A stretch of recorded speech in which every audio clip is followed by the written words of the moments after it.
Shutout performance from Demetrius Andrade, still WBO middleweight champion of the world. Thank you all for waiting up. I'm going to pass over to the floor for questions to the champion. Let us know about your jab. Xavier Porter, BrooklynFights.com, Super 5. Let us know how phenomenal your jab was tonight, because it really was. You know, it's just something I've been working on, and that's always the key to the fight. And in this fight, Artur brought out my jab, and it was just on point all the time. Precision, accurate, powerful, and it kept him back. And that's all we need to do, man. Damn, that shit was beautiful. I'm telling you. Now, when you was landing the shots to the body, tell us what you was hearing from him, you know, the right hook to the body and things like that. Say it again? When you was landing the right hook to the body, what was you hearing from him? Like, did you sense that he was breaking him down? Did you feel like, okay, this guy's getting ready to go? Or? Yeah, I was definitely trying to break him down. You know, he's a tough fighter. He didn't come here and lay down. We're not fighting people that's going to come and lay down off the first shot. We don't want that. We want to be able to get in the ring, be active, and, you know, if it's 12 rounds, it's 12 rounds. If I end it early, I end it early. But they're not coming here just to lay down. I thought he was a tough fighter. He was a smart guy. You know, I was working the jab, trying to get to the body. He wasn't, you know, allowing me to get there, but I got there when I can. When I threw that body shot, I threw a conviction. Yeah. And you see what he was doing? He was moving all night. You know, so I just had to stay on top of him with the jab and, you know, work my way to his body as best as I can. With this being your first defense, were you looking to make a statement to get a stoppage or just, you know, look well doing it? You know, it's up to the opponent. When I fought Walter, he was coming straight forward, and it was a head-on collision because I'm not backing up, and I'm gonna box and do what I gotta do, and I'm gonna put it together. This fight here, Artur was moving around, he was using the ring real well, and I was just trying to cut him off, use a jab, and as you see, every time I went to go put the pressure, he would take a freaking 50-yard jump back. You know what I'm saying? It's hard for me to get to somebody like that, so I'm not, you know, I'm not a jumper. Fighting a southpaw, did you see, like your father mentioned, it's a different fight from you being a southpaw, fighting a southpaw. Let us know, you know, your thoughts. Yeah, it's like we're mirroring each other. So whatever I can do, he can do. And the same type of moves I'm trying to do, he's doing the same thing. So we're kind of like clashing, we're trying to make the right move, the right adjustments, foot placements and stuff like that. But the jab was the key for this fight, man. Who do you want next? Whoever we can get at this point, like I said before, you know, I'm trying to get in there with the top 15 because, you know, I can sit here and call out Canelo, Triple G, and call these people out. Is it going to happen right away? No, it's not going to happen right away. So I think my job and Eddie Hearn's job is to get where is the next best guy, get him out the way so there's nobody else that they can go look for to fight other than Demetrius Andrade. And I'm actually proud of them. I'm actually process of elimination. Yeah, pretty much. That's what it is. Get rid of the other guys first, and they're gonna come to us. Eddie, and like I'm actually proud of Canelo and Danny Jacobs and Eddie Hearn's making sure that match got to that. It's good to see. It's good to happen for boxing that if Canelo's finally stepping up, because that shows that I'm going to be the next guy to get in the ring with one of them guys. Okay. Demetrius, what's the feeling of confirming a title in the Mecca of boxing? And how are you feeling on the ring tonight? Oh, I felt great. I felt good. It feels good. You know, we're climbing back to the top. But with the belt, having the leverage, and Eddie Hearns wanting to put great fights together and make sure that people see me, it feels good to be where I'm at. Can't sweep me under the rug anymore because we found our way out. How did this fight tonight make you a better boxer? What did you learn tonight about yourself? I learned that I can go 12 rounds and look pretty with a jab. I mean, you know, in the amateurs, it was 4 rounds and we used to stick the jab, but for 12 rounds, I had a nice solid jab in somebody's face all night. What goes into the recuperation phase now? How much is celebration? How much is rest? How much is active rest? And when are you going to restart training?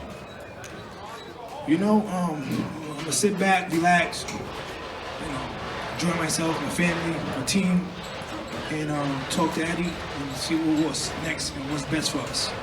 And celebration, I think we're going to do that tonight. Is it true that fighting can be addictive for a boxer? What goes through your mind? What are your emotions when you step on that ring? I mean, my life is on the line, so I got to make sure I'm cautious, I'm I'm doing the right things. I'm listening to my dad, my corner, and just going in and out the ring safe. What has been your biggest inspiration, the person who inspired you the most to become who you are today? At first, it was my family. Second, my children, and third, I love boxing. It's just a beautiful thing, especially when I can put my punches together and show people beautiful skills and artwork just with my two hands and my feet work. Eddie, what do you want to see next? Or what are you looking to work, do next? Well, I think there'll be a mandatory next. The WBO thankfully allowed us a voluntary defence first. We had to do it by the end of January, which we managed to do. I don't know. I mean, I think got a feeling they might put Saunders in, to be honest with you. But I think Demetrius will have a rest now. He boxed October the 20th, now January. So I think he'll be back in the summer. In the summer, yeah. I think we're nearly in February now. So let him have February and March off, and then come back to camp in April, May, June time, something like that. And I expect it to be a WBO mandatory yet. But you mentioned Gennady Golovkin's name in the ring. I think that's a wonderful fight. Wonderful fight, because I think the styles gel up real nice. Golovkin comes forward, he's very, very aggressive. Demetrius is a great boxer and can stand and fight as well. And they're the kind of fights that he wants to be in. Like you said, Jacobs against Canelo is just a wonderful fight.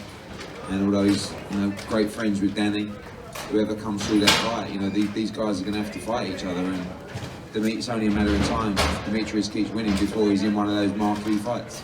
With Triple G being a free agent, I'm assuming it'll be easy enough to make the fight? Or does he have to sign with It'll be easier if he's on his own. That's what I'm saying, yeah. Yeah, I mean, look, I don't think Triple G's necessarily looking at Demetrius Andrade and saying, oh, him, because I don't know one middleweight in the world that looks at Demetrius Andrade and says, yeah, I'll have him. Yeah. So, but these guys are going to have to fight each other, and that would almost be two semi-finals. Golovkin against Andrade. I want to call him Andrade. I like Andrade. I think I'm going to stick to that. And then Jacobs Canelo, and then everyone's going to end up fighting each other. Yeah, these guys have got to want to be undisputed. That's got to be the dream. That's the end goal.